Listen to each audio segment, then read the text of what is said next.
हम संगीता ठाकुर स्वागत करै छी अपन यूट्यूब चैनल मिथिला के नगरिया में। आइ के एहि वीडियो में मधुश्रावणी के दोसर दिनक कथा सुनाब। दोसर दिन के 3टा कथा अछि। तीनों कथा के अलग अलग वीडियो अछि, लिंक डिस्क्रिप्शन में देल अछि। डिस्क्रिप्शन में लिंक पर क्लिक क क दुनू कथा और सुनि सकै छी। अगर चैनल पर नया छी तो चैनल सब्सक्राइब जरूर कर लेब आ नोटिफिकेशन से हो ऑन कर लेब, ताकि हम अगला कथा जे चैनल पर अपलोड करब तो अहाँ सबके नोटिफिकेशन पहुँच जात। तो एहि वीडियो में बिहुला आ मनसा के कथा सुनबे छी। बाकी दुनू कथा, विषहारा के कथा आ मंगला गौरी के कथा, दुनू कथा के लिंक डिस्क्रिप्शन में द देने छी, तो ओतऽ से जाकर सुनि सकब। तो चलू आब कथा सुनू।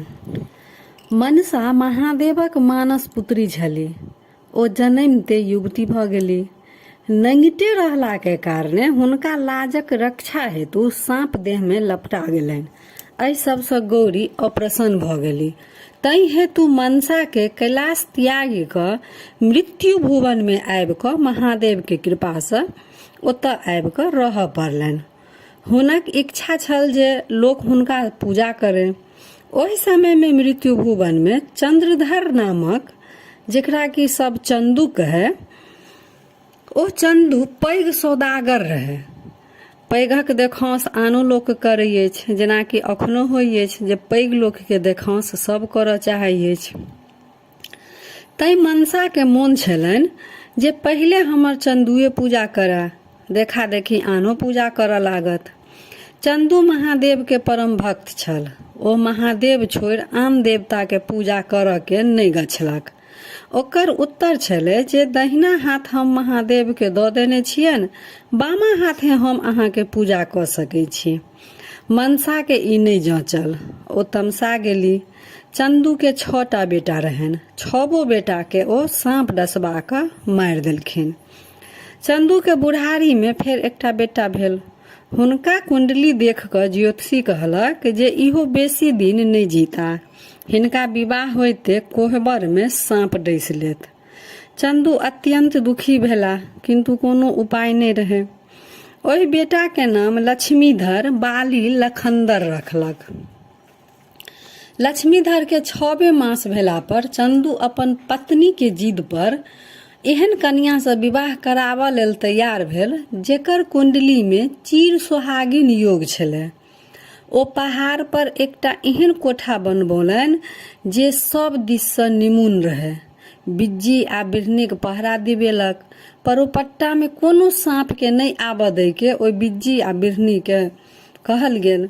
ओहि कोठा में लखनदर के विवाह 12 वर्षक परम सुंदरी आ सुलक्षणी कनिया बिहुला से भेल। जखन ओ कनिया संग कोहबर करैत रहती, तखने कोनो बाटे एकटा सांप आबि क हुनका डस लेलक। लखनदर तत्काले मरि गेला।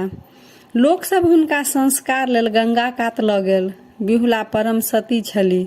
ओहो स्वामी संग शमशान घाट चलि गेली।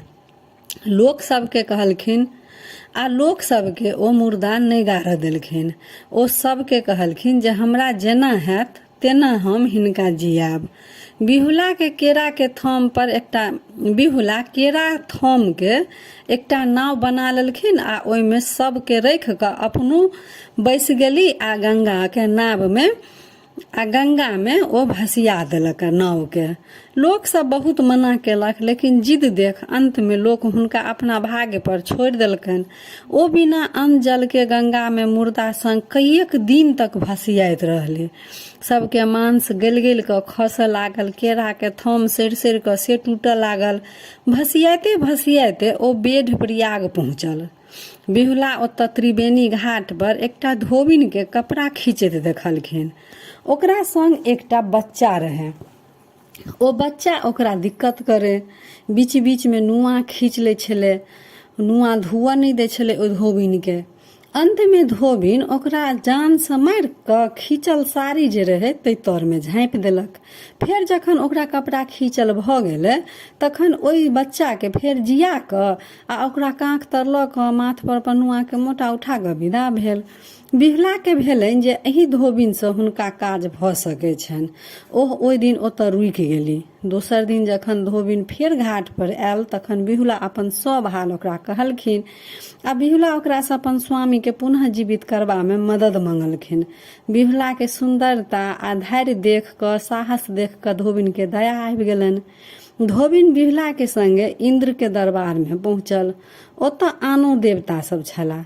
बिहुला सब देवता के अपन वृत्तांत सुनेलखिन आ अपन स्वामी के प्राणदानक भीख मंगलखिन।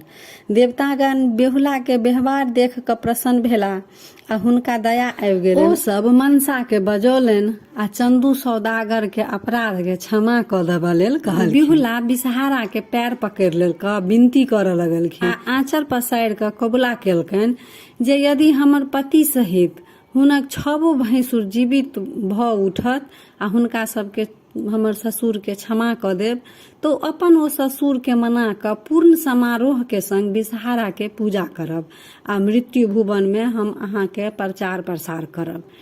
बिषहर माता प्रसन्न भऽ सबके जीवाक वरदान देलखिन। इंद्र महाराज लक्ष्मीधर सहित 7 भाई के यमपुरी से बाहर करबाक आज्ञा द 7 भाई के नव शरीर द बिहुला संग लगा देल गेल। बिहुला अपन पति आ 6 भैंसुर के संग अपन गांव आयल। सबके गारा लगा कऽ खूब कानऽ लगलखिन, खूब अपन पुतोह के आशीर्वाद देलखिन आ सबटा बिहुला हुनका अपन सबटा कहानी कहलखिन जे बीतल छलनि, सबटा वृतांत सुनेलखिन। तऽ बिहुला सबटा कहलखिन जे हम एना बिषहारा माई के पूजा गछि लेलहुँ। तऽ फेर चंदू सौदागर मानलक। ओहि दिन से मृत्यु भुवन में बिषहारा के पूजा हुआ लागल। गामे गाम खूब हुनकर गहबर बनल आ लोक सब ढोल बजा कऽ भीख मांगि कऽ बिषहारा के गीत गाबि कऽ पूजा करनाइ प्रारंभ केलक। तऽ यह रहा बिहुला आ मनसा के कथा। अब आगू के दुनू कथा के लिंक डिस्क्रिप्शन में देने छी, जाकऽ ओतऽसँ सुनि सकै छी। तऽ फेर उपस्थित होइ छी एकटा नया वीडियो के संग। ताबे तक जय मिथिला, जय मैथिली।